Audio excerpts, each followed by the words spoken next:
Oh, now we have part two. Ah, I get it. And these are the characters that are involved. Got it. And then we have understanding, which is Sayori and and Yuri, and then Natsuki, Monika, Sayori, Natsuki, and Yuri, Monika, and then Sayori, Yuri. Yeah, part two. Onward to victory. Here we go. Another day passes in a flash. It's already time for the next club meeting. Although Monika should have come up with a plan for today's club task, she hasn't been able to shake her guilt and anxiety after reading Sayori's poem. I didn't understand it at all. I'm too stupid for poems. It takes too much time for my brain to like understand what's happening. I just give up. I'm so stupid. How did I let myself become the center of attention? Sayori is going through these kinds of feelings, and I'm letting her comfort me instead of the other way around. What kind of club president does that? This whole time I didn't think to ask her about her own feelings.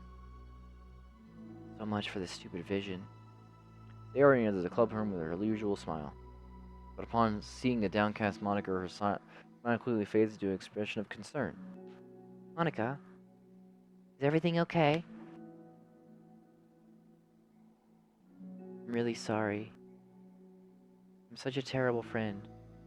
Huh? What are you talking about? You're an amazing friend. Monika shakes her head. I made this all about myself. Even you said so yesterday. You told me that I'm trying to make a club that I need most, right? But my problems are so trivial compared to yours. Sayori responds quietly. What are you talking about? She says that her face darkens. But the silent Sayori mutters her through the silence Sayori mutters her realization. I left my folder here. Monika stares blankly ahead, unable to come up with a response. I wasn't ready to share those. Now you're worrying about me. I don't want that. But why? We're friends, right? Wordlessly, Sayori nods. Friends look out for each other. I want to be here for you as much as you're here for me. Another long moment passes in silence. The air is incredibly heavy. This is different. It wasn't just about you yesterday. It was about the club. Besides, things were so happy yesterday. You don't need to do this all of a sudden. I don't want it. I like happy. So, if you do this, then you're just being selfish. So, Monika massages her forehead, struggling through the frustration of such a paradox. It's understandable that Sayori isn't ready to share certain things, but as unfair as it is for Monika to pry, it's also painful for Monika to force herself to ignore the needs of her friend. I'm sorry I looked. I disrespected your privacy. No, I don't blame you for looking. You would have at least needed to check if it was mine. Yeah. Monika takes a deep breath. Okay. I understand that you don't want me to worry. And I think I'll be able to put this aside so that we can move on. But can you promise me something? Promise you what? Monika pauses to collect her thoughts. This is the Literature Club. The place where people can express themselves in the way that life normally doesn't allow them to. That's the vision. In fact, that's our vision. Right the way into your heart or whatever. So I just want you to promise me that you'll remember that too. It doesn't have to be right now. But I want to be here for you when you need it. I want us to be ourselves like that.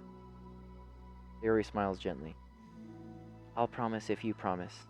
Unable to help it, Monika returns Sayori's smile. I promise. Me too. As the conversation closes, the mood in the room is lifted. With that behind him, it's time to proceed with the club activities. Onward. So, want to teach me about some poetry? Huh? What about recruitment? It's fine. We have plenty of time for that. But right now, I feel like I want to do this. I mean, I do have to fulfill my end of the promise, you know? There's no way I could say no to that. Just don't expect much. I do a lot of writing, but it's not like I'm a scholar or anything. That's fine. I think I just need, like, some motivation. I never know where to start when it comes to writing poems. Starting isn't so hard. You kind of just need to write down your feelings and see where it takes you. Yeah, but that wouldn't come out any good. It's not supposed to. You're gonna have to fight your perfectionist mind on this one. You can just start by writing your feelings and see what kinds of things it makes you think of. And then you can turn your feelings into a little story. You can get your feelings down first and then make it sound pretty later. It's not like building a railroad where you can go from one end to the other. It's more like a collage where you find all the things you want to put in and then you arrange them in a pretty way. At least that's how I do it. It's not like it's the only way, but it's a really good way to not get stuck right at the beginning. I understand. Yeah, I always get so caught up in how it sounds that I forget about what's actually important. Monica pulls out a pen and paper and starts writing on it. Stop being a perfectionist, you idiot. I'm just kidding. Monica scribbles out "you idiot" and writes it after she writes it down. No, keep it. What? Why? Are you calling me an idiot? Of course not. But the point is that you're not supposed to police your feelings, right? Be as dramatic as you want. But I was just... Well... Yeah. Underneath the scribble, Monica rewrites "you idiot," stares at the paper. The words stare back at her. Kind of funny how I wrote that down, what I'm mad at myself for, and then I did the exact thing anyway. It's not really gonna... This is really gonna take some getting used to. I believe in you. Thanks. I do too. Me, I mean. But also you, of course. Hey. Monica continues the exercise by jotting down her thoughts. It's surprisingly quite a struggle to write down without overthinking it. Sure is. After a while, with Sayori's guidance and encouragement, Monica's sheet of paper begins to look like a fairly lively prepped with all of her random thoughts. Phew. Monica looks up and down her sheet.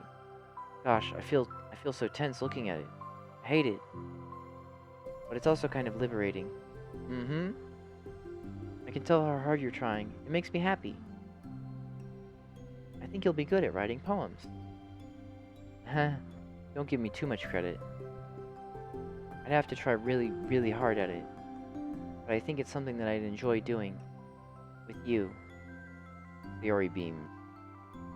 I'll stop here. But we still have some time. Let's try to work on a new flyer for the club. I won't be so picky about the language. Yay, let's do it. Monica and Sayori proceed to do their work. With each passing day, the two of them become more confident in the club. Not simply from the recruitment planning, from their vision as well. As their bond strengthens, so does the essence of the literature club. Finally, they begin to truly feel it is only a matter of time before they find more members. ... New members incoming. Here come the new members. Another day passes. As usual, Monica is the first one in the classroom. With her is a printout of the revised literature club flyer, complete with all the new ideas Monica and Sayori come up with. If only this was the flyer we gave to the one reading girl that other day. It's so much more attractive than the old one. But new catchphrase is featured clearly in the center of the flyer. Write the way into your heart. Surely common sense would say that one writes from the heart, not into the heart. The message being delivered is one that one can use writing to discover themselves. Hopefully Monica and Sayori had thought That would be enough to garner some curiosity from students. Why do I feel so tense looking at this? Monika thinks back to the previous meeting when she performed the writing exercise. Was I always this bad at expressing myself? How am I supposed to be president if I can't even demonstrate what the club is supposed to be about? The literature club is truly beginning to take form. With that, the weight on Monika's shoulders only becomes heavier. The debate club was always about rigid structure, formulating airtight points and counterpoints, delivering them with conviction. It was about the person on the outside. That's why Monika was so good at it. It existed entirely within her realm of comfort. It's suffocating. I need to break through this mental wall. I need to learn to express myself for real. Monika pulls out a sheet of paper and grabs her pen. She presses the tip of the pen firmly against the paper. But her hand doesn't move. Instead, a tiny blot of ink collects around the tip of her pen. Monika lifts her pen and stares at the little blotch. For some reason, she feels compelled to run her finger across it. As she does so, the black ink smears across the paper, ruining Monika's canvas. Ugh. Out of spite for herself, Monika presses her pen down once again, letting the ink collect. She creates a second smear on the paper. Come on, Monika. Just move your hand. Monika writes. This is what I get for seeking perfection. A stain.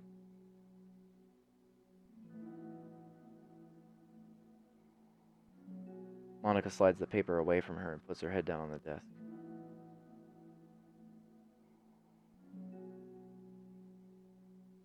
The air conditioner seems louder today. I'm here! Hi. Monika hears Sayori approach her desk and then stops for a second, probably reading the piece of paper. Then, she sits down in the adjacent desk. Bad day? Mm-hmm. Me too. You too?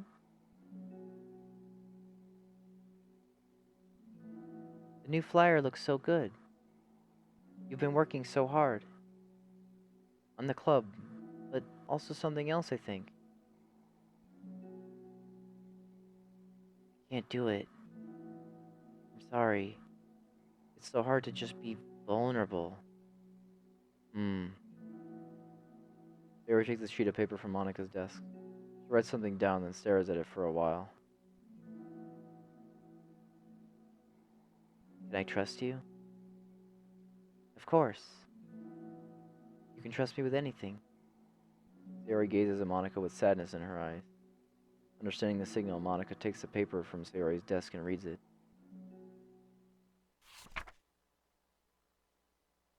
Sometimes I want to die.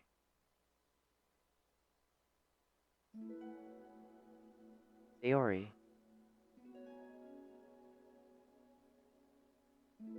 This is really, really hard for me.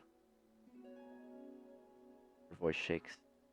So if I can do it, then you can too.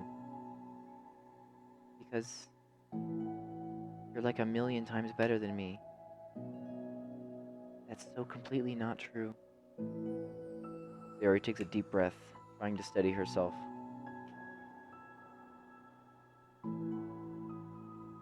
That's something about me that I've never told anyone before.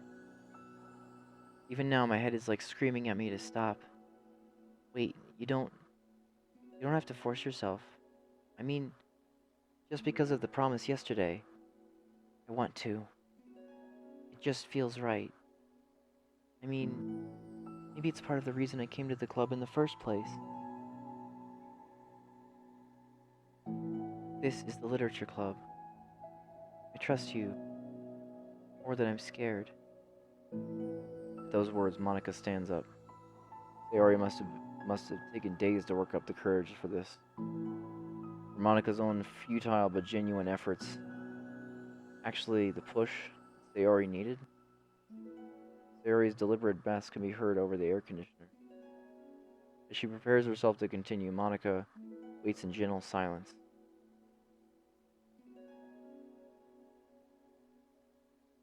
I have this problem where I get really upset where people worry too much about me. I can't control it.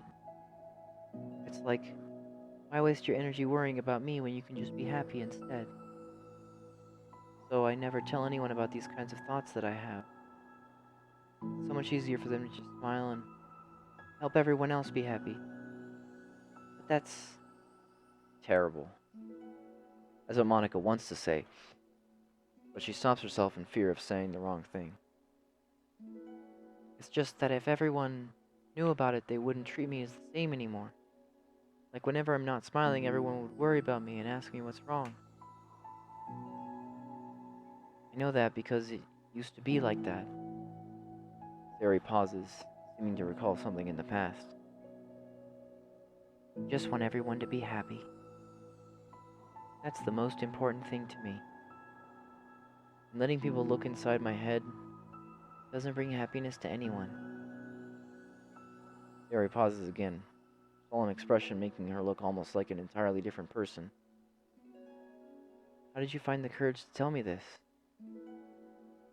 You're not worried that I'll be one of those people too? I am worried. Part of me really hates myself for doing this. But another part of me, I think, just felt like it would be different this time. Whenever we talk about what the club is supposed to mean, I kept feeling like it was right for me to do. Especially after you've been trying so hard to express yourself too.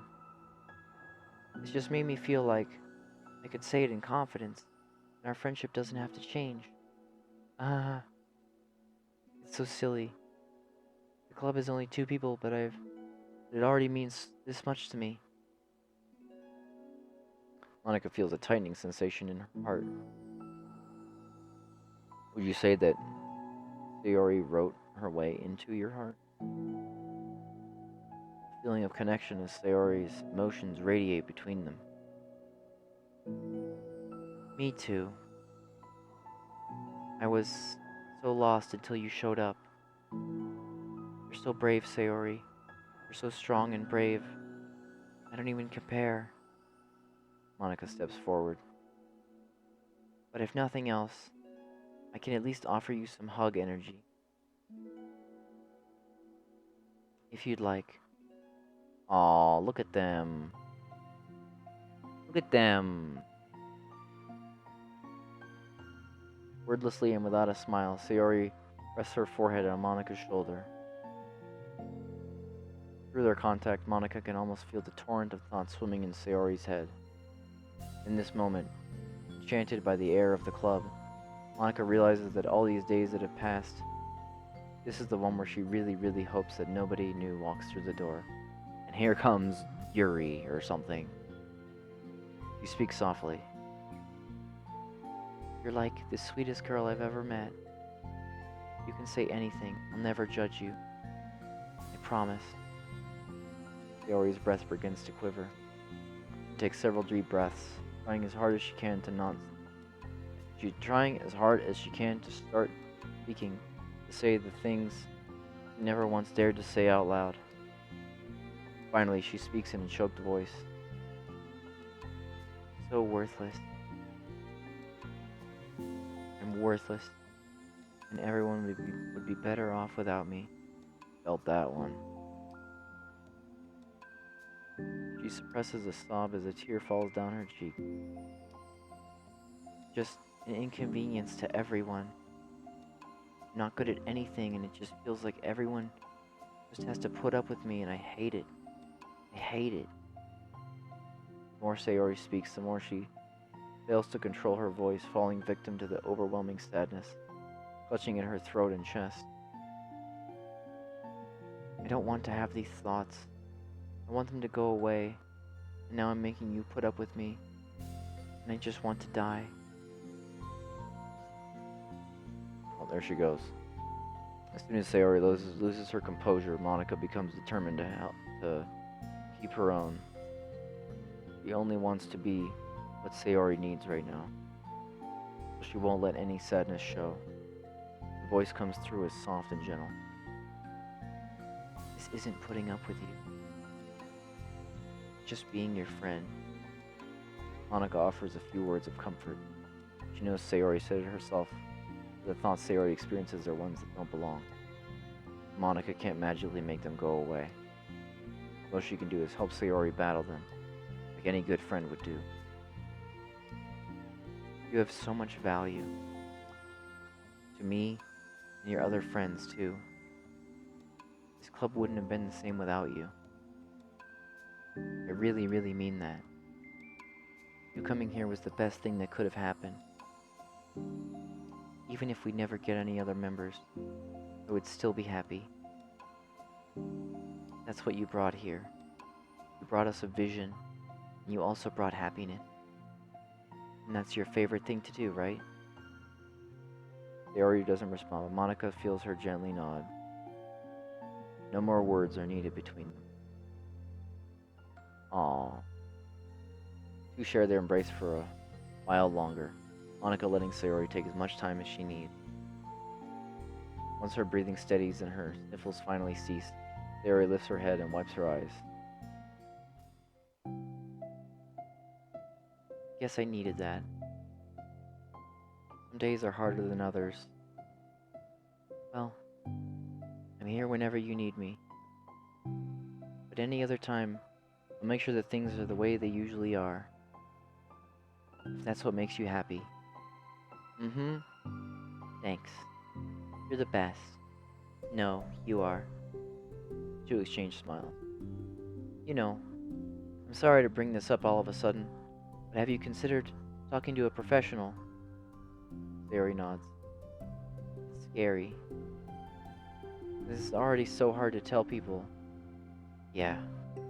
Well, of course it will always be your choice. But if you're ever looking to find the courage for it, I can do my best to help you. Thanks. I think it helps knowing that you would. Mary suddenly yawned.